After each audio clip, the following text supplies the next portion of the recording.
Assalamualaikum warahmatullahi wabarakatuh. Saya Maria Ulfa dengan NPM 21801011208 akan menyampaikan hasil analis saya tentang film yang berjudul The Tarzan atau dalam bahasa Indonesia diartikan Bintang Kecil di Bumi. Dalam analis ini saya akan menyampaikan 4 poin.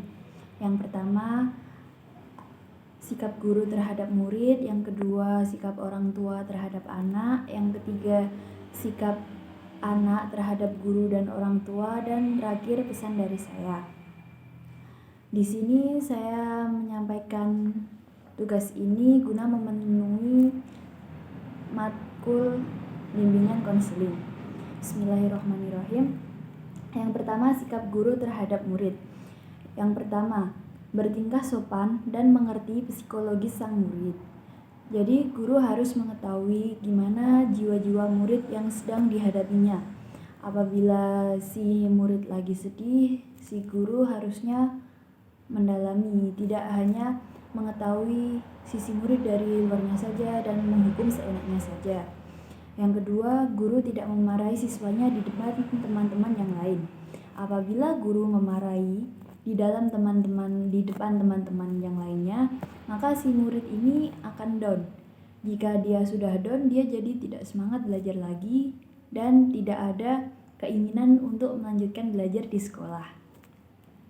Selanjutnya, apabila dirasa ada murid yang kesulitan untuk memahami apa yang diajarkan guru bisa memberinya kelas tambahan khusus agar tidak tertinggal pelajaran dengan siswa yang lainnya. Nah, apabila guru telah menyampaikan materi di dalam kelas, namun tetap ada siswa yang tidak bisa mengerti materi apa yang telah disampaikan oleh si guru bisa memberinya jam tambahan khusus atau memberinya les di luar jam sekolah agar si murid ini tidak tertinggal pelajaran dengan teman-teman lainnya. Selanjutnya, guru tidak sepatutnya mengajarkan atau mengolok-olok murid dengan kata-kata yang tidak pantas. Sebagai guru, kewajibannya adalah mendidik.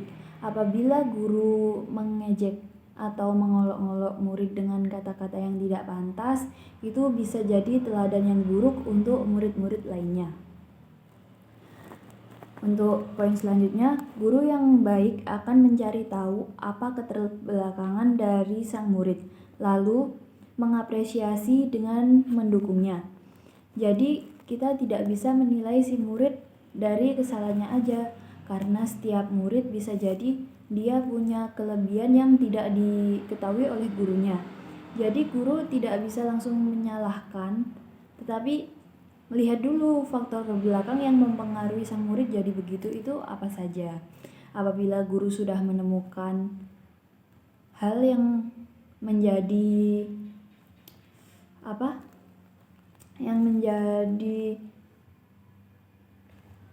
kelebihannya, si guru bisa lebih mengapresiasi agar si murid lebih bersemangat untuk mengembangkannya. Selanjutnya, seorang yang mempunyai kelainan harus mendapatkan bimbingan dan support ekstra dari lingkungan dan sekitarnya. Yang terpenting dari orang tua sendiri dan dari guru dan teman-temannya di sekolah. Selanjutnya, guru harus lebih mendalami lagi tentang metode ataupun strategi untuk berbagai macam latar belakang sang murid. Dan guru harus mengubah-ubah metode yang digunakan agar murid tidak bosan. Karena setiap murid memiliki kecenderungan yang berbeda-beda, maka guru harus memahaminya. Salah satunya dengan metode belajar. Ada murid yang metode belajarnya dengan visual, audio visual, dan campuran. Tidak semua murid bisa mengerti salah satu metode aja. Contohnya, si A bisa menerima materi apabila dengan metode visual, sedangkan si B bisa menerima materi dengan menggunakan audio. Jadi setidaknya guru merubah-rubah metodenya agar si siswa bisa menangkap dan si siswa tidak mudah bosan dengan materi yang diajarkan oleh sang guru. Selanjutnya, menjadi seorang guru bukan hanya sekedar untuk mengejar mata pelajaran, memberi soal, dan tugas-tugas, tetapi tugas guru adalah mendidik. Dan sangat disayangkan pada zaman sekarang hanya banyak guru yang hanya mengajar saja, bukan mendidik.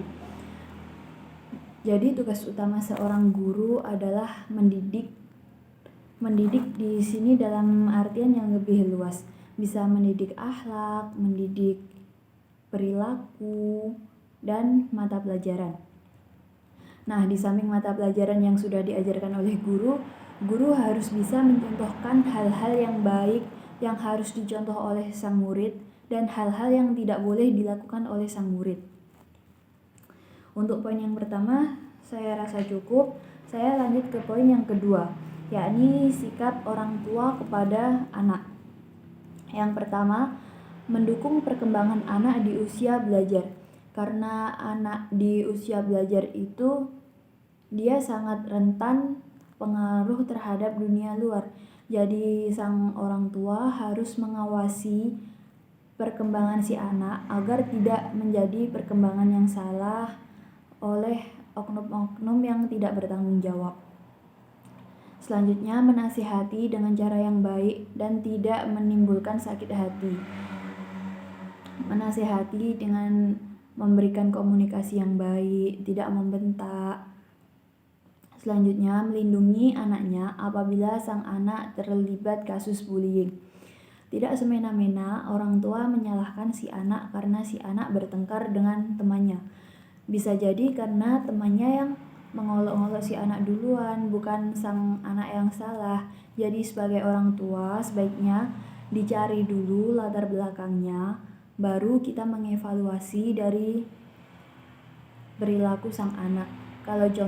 Kalau si anak salah, orang tua membenarkan, dan apabila si anak benar, si orang tua tidak langsung menyalahkan si lawannya si anak, tapi orang tua memberitahu kalau lawan dari si anak itu tidak boleh dikerjakan oleh sang anak, biar sang anak tidak mencontoh perilaku yang tercela. Selanjutnya, kedua orang tua harus memahami karakter anak dan juga mencari solusi apabila ada yang aneh dari karakter sang anak. Contohnya dalam film tersebut, si ayah tidak terlalu memahami tentang kekurangan dari putranya dan selalu membeda-bedakan dengan kelebihan yang dipunyai oleh kakaknya. Selanjutnya, mencari tahu sebab kesalahan, tidak langsung menghakimi dan melakukan kekerasan pada anak, karena bisa menjadikan mental sang anak menjadi down. Sudah saya sebutkan di atas dan poinnya sepertinya hampir sama. Selanjutnya, karena setiap anak mempunyai karakter yang berbeda-beda, maka orang tua juga harus membedakan perlakuannya kepada sang anak. Sang anak yang berkebutuhan khusus harus menjadi PR untuk orang tua untuk mencari jalan keluar dan mengasihi si anak dengan perilaku yang benar. Selanjutnya, orang tua harus memperhatikan ekstra atas kelebihan ataupun kekurangan yang dimiliki oleh sang anak.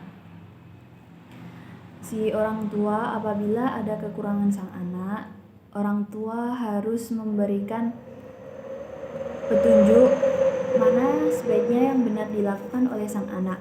Namun apabila sang anak udah melakukan dengan benar, maka orang tua harus mendukung sang anak agar lebih bersemangat lagi.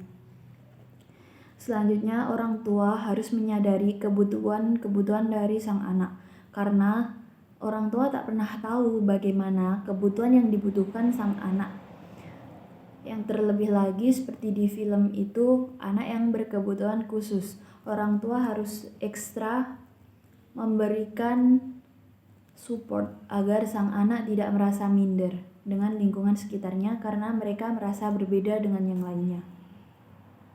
Yang terakhir, orang tua jangan membanding-bandingkan meskipun dengan saudara kandungnya sendiri. Setiap anak punya kelebihan dan kekurangannya masing-masing. Apabila dibanding-bandingkan, si anak bisa jadi mental down. Terlebih kalau dengan orang luar, Si anak dibandingkan dengan saudara kandungnya sendiri aja sudah tidak suka, apalagi dibandingkan dengan teman atau yang lainnya. Saya lanjut ke poin ketiga. Sebagai siswa dan juga sebagai anak, harus menurut apa yang diperintahkan dan yang dianjurkan oleh orang tua saat di rumah dan oleh guru saat berada di lingkungan sekolah. Menjadi anak jangan terlalu pemalas dan menjengkelkan hati orang tua dan guru. Sebelum memasuki kelas, sebaiknya sang anak belajar agar paham apa yang diajarkan guru di sekolahan dan tidak tertinggal dengan teman lainnya. Dan yang terakhir, menyadari kesalahan dan tidak mengulanginya lagi. Yang terakhir saya sampaikan pesan dari saya. Film The Tarzan Part atau dalam bahasa Indonesia dapat diartikan Bintang Kecil di Bumi, sangat wajib ditonton oleh siswa, guru maupun wali. Karena dalam film ini membuat kita mempunyai cara pandang yang berbeda mengenai apa itu disleksia dan bagaimana cara menghadapinya. Jadi kita tidak langsung membuli atas keterbelakangan atau kekurangan anak tersebut, tapi kita menyikapinya dengan benar. Film ini juga berhasil membuka jendela pikir kita, sehingga kita bisa memandang sesuatu dengan lebih jelas, tidak hanya dari covernya saja. Poin kedua, film ini mengedukasi masyarakat agar memiliki sikap yang peduli, peka, dan berwawasan luas terhadap segala kekurangan dan kelebihan dari seseorang. Poin ketiga, film ini menghimbau para orang tua agar senantiasa menjalin komunikasi yang baik dan mendukung anak bagaimanapun kondisinya selagi itu baik. Poin keempat, amanat untuk para pendidik, yakni hendaknya selalu mendidik siswanya dengan tulus dan sabar, sesuai dengan keistimewaan yang dimiliki sang murid. Poin terakhir, poin kelima, setiap anak adalah spesial dengan berbagai keunikan, harapan, dan impian yang berbeda-beda. Oleh karenanya, tidak tepat apabila orang tua dan guru memasang harapan dan impian mereka. Maksud memasang di sini lebih ke arah yang memaksa. Jadi izinkan mereka hidup dengan apa yang mereka pilih dan mereka lakukan, maka mereka akan tumbuh dan berkembang menjadi pribadi yang baik dan cerdas serta mengesankan semua orang. Tugas wajib orang tua mendukung dan membenarkan perilaku sang anak apabila itu benar. Sekian review film The Tarzan Part dari saya. Apabila ada salah, saya mohon maaf. Wassalamualaikum warahmatullahi wabarakatuh.